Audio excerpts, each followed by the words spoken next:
महाशिवरात्रि व्रत कथा।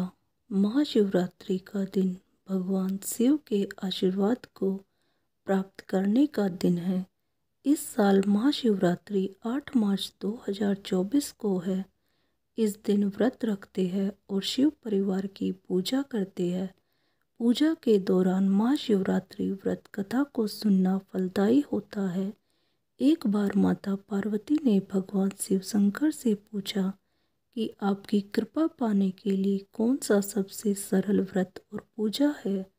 तब भगवान भोलेनाथ ने माता पार्वती को शिवरात्रि व्रत की महिमा, व्रत और पूजा विधि बताई।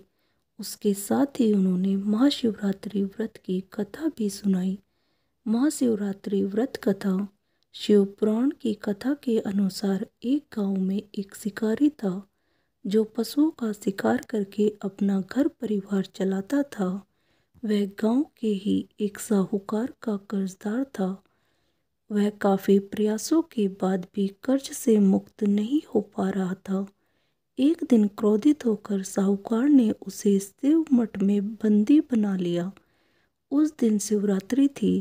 शिकारी उस दिन शिवरात्रि की कथा को सुना।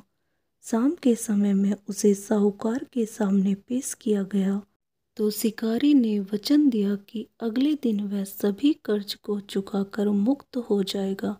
तब उसे साहूकार ने छोड़ दिया। शिकारी वहां से जंगल में गया और शिकार की तलाश करने लगा। वह एक तालाब के किनारे पहुंचा। वहां पर एक बेल के पेड़ पर अपना ठिकाना बनाने लगा। उस पेड़ के नीचे एक शिवलिंग था जो बेल पत्रों से ढका हुआ था।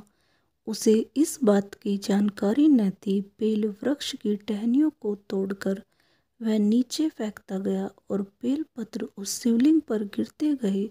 वह भूख प्यास व्याकुल था। अनजाने में उससे शिव पूजा हो गई।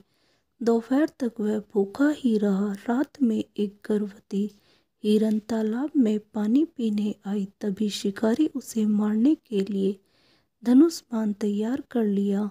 उस हिरन ने कहा कि वह बच्चे को जन्म देने वाली है।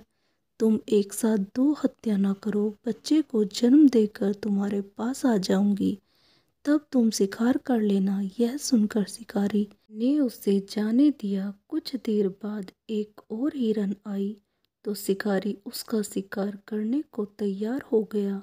तभी उस हिरन ने कहा कि वह अभी ऋतु से मुक्त हुई है। वह अपने पति की तलाश कर रही है क्योंकि वह काम के वशीभूत है और जल्द ही पति से मिलने के बाद शिकार के लिए उपस्थित हो जाएगी। शिकारी ने उसे भी छोड़ दिया। देर रात एक हिरन अपने बच्चों के साथ उस तालाब के पास आई। शिकार एक साथ कई शिकार देखकर खुश हो गया। वह शिकार करने के लिए तैयार हो गया। तभी उस हिरन ने कहा कि वे अपने बच्चों के साथ इनके पिता की तलाश कर रही है। जैसे ही वो मिल जाएगी वह शिकार के लिए आ जाएगी। इस बार शिकारी उन्हें छोड़ना नहीं चाहता था, लेकिन उस हिरन ने शिकारी को उसके बच्चों का हवाला दिया तो उसने उसे जाने दिया। अब शिकारी बेल वृक्ष पर बैठकर बेल पत्र तोड़कर नीचे फेंकता जा रहा था। अब सुबह होने ही वाली थी। तभी वहां एक हिरन आया।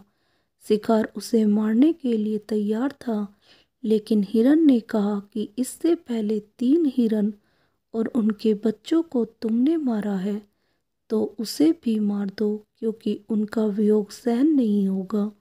यदि उनको जीवन दान दिया है तो उसे भी छोड़ दो।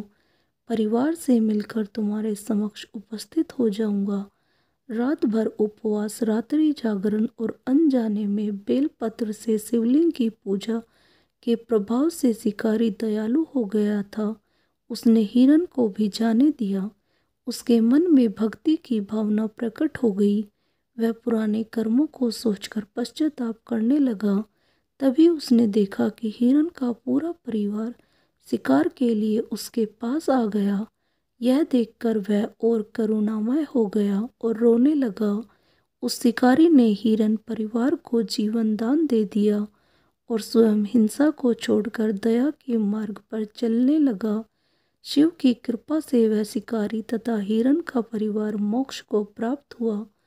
दोस्तों, आपको ये कहानी अच्छी लगी तो कहानी को लाइक करें और मेरे चैनल को सब्सक्राइब करना ना भूलें। धन्यवाद। राधे राधे।